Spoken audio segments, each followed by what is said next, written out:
Bonjour à tous, on se retrouve pour un nouvel épisode. On va parler aujourd'hui de la fontaine Trottier. Alors la fontaine Trottier, c'est cette fontaine qui est encore en place aujourd'hui, quoique dissimulée par un grand bac à fleurs, hein. Elle est au bas du mail de Cronard, à l'endroit où eh bien, on descend du mail, hein, de l'école de musique, et on rejoint eh bien, le carrefour où on va trouver la rue nationale, la rue du docteur Thomas, puis également toute la place de la mairie, la place Foch. Alors cette fontaine apparaît pour la première fois dans les délibérations du conseil municipal en juin 1895. En fait, il s'agit d'un don que Émile Trottier, qui a été maire de la ville de 1878 à 1888, souhaite faire à la ville.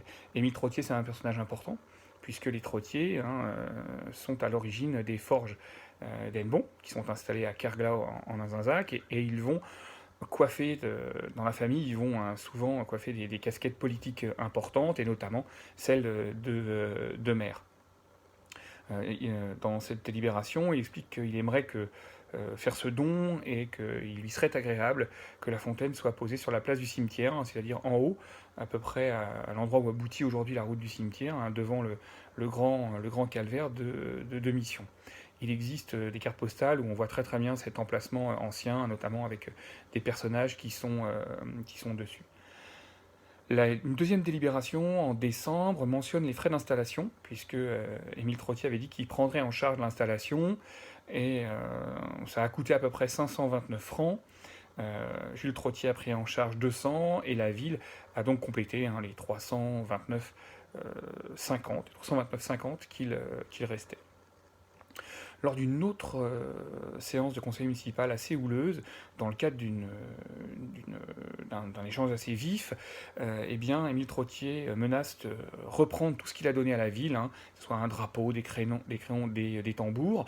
Et face à cette réaction un brin énervée, un autre membre du conseil eh bien, va lui réagir et lui dit, bah, pendant que vous y êtes, vous pouvez reprendre la fontaine que vous avez donnée les ouvriers, et on lui demande également de rendre les 350 francs de l'installation, en précisant que où elle est placée, elle gêne tout le monde.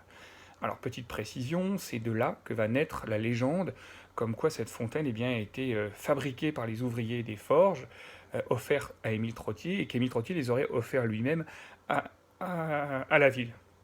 De plus, pour être un petit peu plus précis et moins mesquin que ce conseiller municipal, il avait versé 200 francs, voilà, et on lui demandait les 350, hein, c'est-à-dire l'autre partie de, euh, du coût de la fontaine, ou alors il demandait carrément à ce que Émile Trottier eh bien, rembourse la ville des frais d'installation.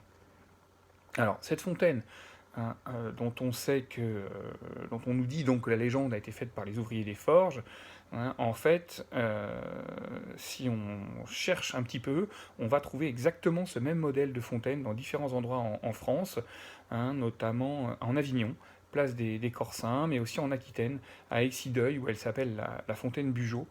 En fait, il s'agit tout simplement d'une fontaine à vasque, hein, en fonte de fer, qui est fabriquée par une société, la société des hauts fourneaux et fondeurs du Val d'Osne, hein, le Osne-le-Val étant Haute-Marne. Hein, donc c'est une fontaine qui s'achetait sur catalogue, puisqu'on trouve très clairement, hein, dans un des catalogues de la société, hein, de fonds d'art pour l'année 1900, donc ils en ont après, on retrouve le descriptif exact de cette fontaine, en précisant que c'est un modèle qui est disponible depuis 1865. Donc il n'est pas.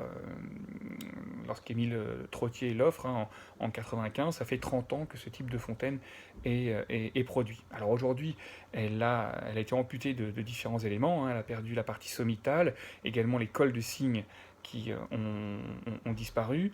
Le bassin était probablement ou peut-être un petit peu plus grand, hein, pour pouvoir recueillir l'eau. Il n'empêche que c'était un, un élément intéressant. Alors si évidemment ce n'est pas un travail des ouvriers des forges, elle marque quand même néanmoins l'importance, et c'est un témoin crucial de l'histoire des forges et du lien que les forges avaient avec la ville d'Hennebont. Et également, elle est liée à un des grands capitaines d'industrie de la ville et un des premiers, un des édiles de la ville d'Hennebont. Voilà. Et je vous remercie beaucoup de votre attention et on se retrouve bientôt. Au revoir.